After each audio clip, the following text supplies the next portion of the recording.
So, mayroon tayong ginagawa na TCL. Nasa 40 inches yata ito. LCD pa ito. Yung ilaw nito ay tube type pa na maliliit. So, naging problema nito nung dinala sa atin, walang power. So, yung unit na ito ay nanggagaling pa ito sa Nueva Ecija. So, yung may-ari nito, Malabon yata.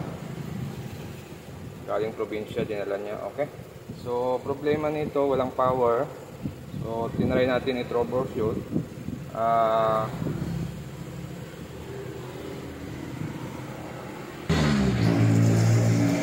Okay, ito yung kanyang model 40 TCL 40F 10F. Yung kanyang power supply. Ang haba. Tapos, mayroon siyang T-con.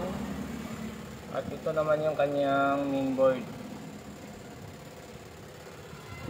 So, nung dinala sa atin, no power. So, yun muna ang una natin ginawa.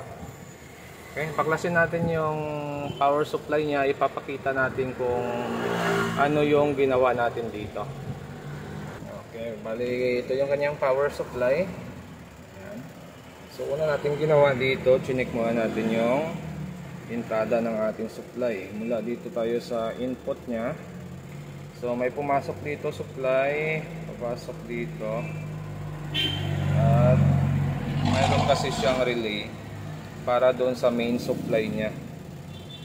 Para gumana yung pinaka main supply ito. Ito kasi yung standby niyan.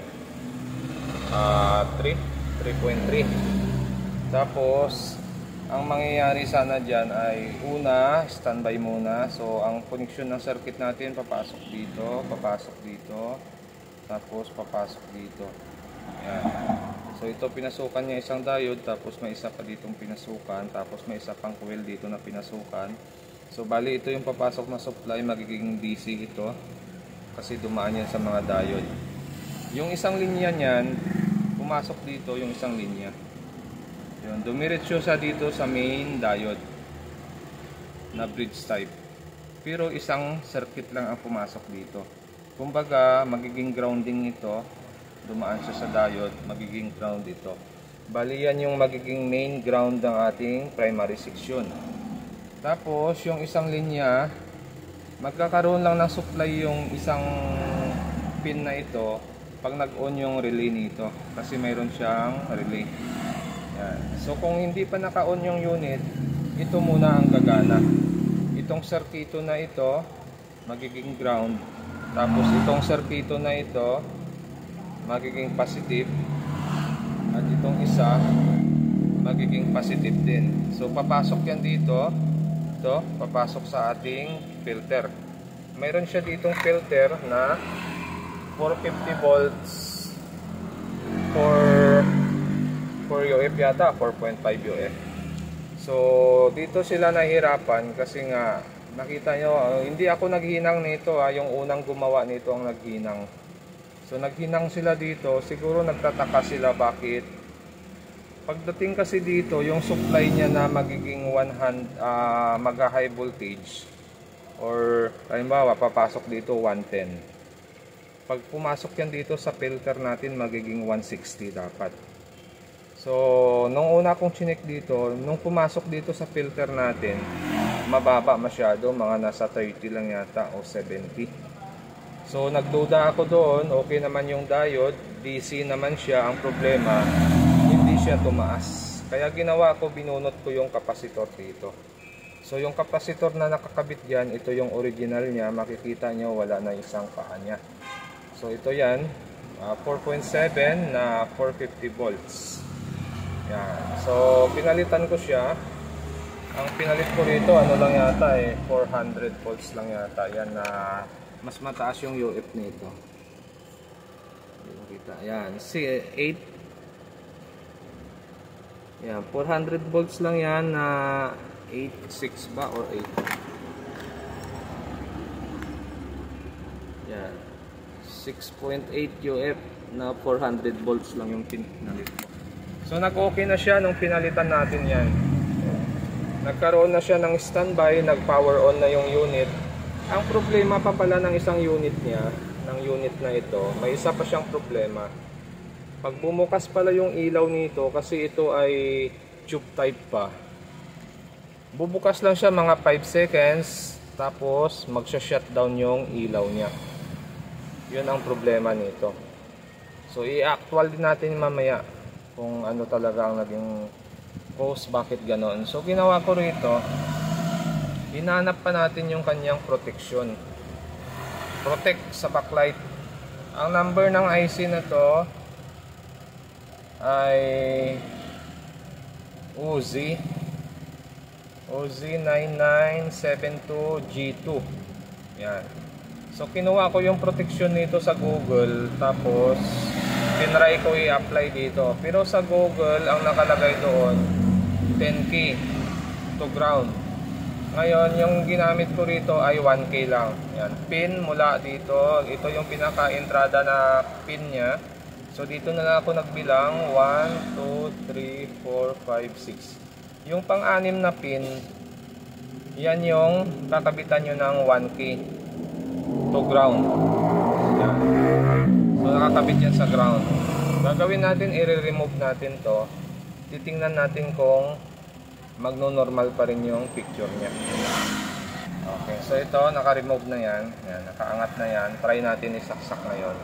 Titingnan natin kung magno-normal yung picture ng unit natin. Okay? Saksak ko lang siya. Yan, saksak na. So, mapapansin nyo rito, magpaka-ilaw yan. Switch on ko yung switch. Yan, nag-ilaw na siya, nag-red na siya. Power on natin. Yan, nag-green na siya. Check natin. Yun, di ba lumabas yung TCL niya? Yan. Titingnan ngayon natin kung magtuloy-tuloy. Kasi tinanggal natin yung protection na nakakabit doon sa likod niya. So wala, ano? Walang picture. Hindi siya tumuloy. Pero yung ilaw dito nakabukas. Yun, no? Off natin. Yan, off natin. Tapos power on ulit natin. Yan. Titingnan natin kung lalabas ulit yung TCL.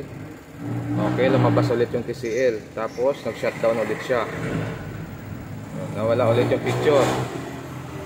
So makikita nyo, yan yung problema niya. Lumalabas lang yung display, tapos magsha-shutdown.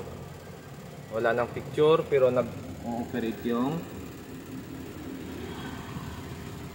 indicator niya dito. Naka-on pa rin siya.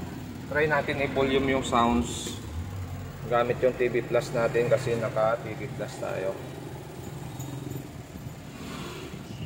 Yun, no? Oh, diba? Bumubukas yung unit. Nag-on yung mainboard. Normal operation yung mainboard. May sound siya, wala lang siya backlight. So yan yung problema ng unit niya. Yung pangalawang problema. Kasi yung unang problema ay yung capacitor niya ito. Kaya siya walang power. So yung mga ganitong problema, kung hindi mo kabisado yung trouble ng mga ganito at hindi mo alam yung protection pin ng IC, mapipilitan kang i-convert ito sa LED. Pero sa totoo lang, yung ganitong ilaw ng TV, mas matibay ito kaysa LED na backlight. Mas matibay itong tube type na ito. Kaya lang medyo maselan lang ito pagdating sa protection. Kasi nga, pag hindi mo nakuha yung protection nito, talagang hindi mo siya mapapabukas ng normal. Okay? So gagawin natin, babaklasin ulit natin yung power supply nito. Tapos ibabalik natin yung protection pin nya. Titingnan natin kung magno-normal yung operation nito. Okay, so ito, ibabalik lang natin to, ihinang na lang ulit natin to dito sa grounding, ano? Yan, i-ground ulit natin yan. Okay, so ito na, naikabit na natin ulit yung 1K natin. Yan, ito yung number 1 na pin. Yan, yung may bilog. Number 1 na pin na yan, pero yung bilang natin dito na tayo sa kabila ng bilang. Yan, pang-anim na pin yung kinabitan natin dyan. Okay. Yung number ng IC OZ9972GN ang number nito. Okay, ito. Bali, magpa-final test lang tayo dito sa TCL natin na 40 inches. Power on ko lang siya. Yan. May kulay red na siya. Power on natin sa remote. Okay, nagbukas na siya. Tingnan natin kung magtuloy-tuloy. Yan. Lumabas yung TCL. So, napapansin nyo, matagal bago mawala yung backlight niya, no? Yun. At hindi na shutdown yung ilaw niya. Hindi kagaya kanina nung pag-on pa lang natin, lalabas lang yung TCL tapos magsha-shutdown na siya. Po-protect na siya. Pero nung nilagyan natin siya ng 1K resistor doon sa pin na yon to ground, ay nag-normal na yung backlight niya. Hindi na siya namamatay or nawawala yung backlight. Okay na siya. So hanggang dito lang yung video natin, at kung bago lang kayo sa aking channel, huwag kalimutan mag-subscribe sa susunod ulit natin na video.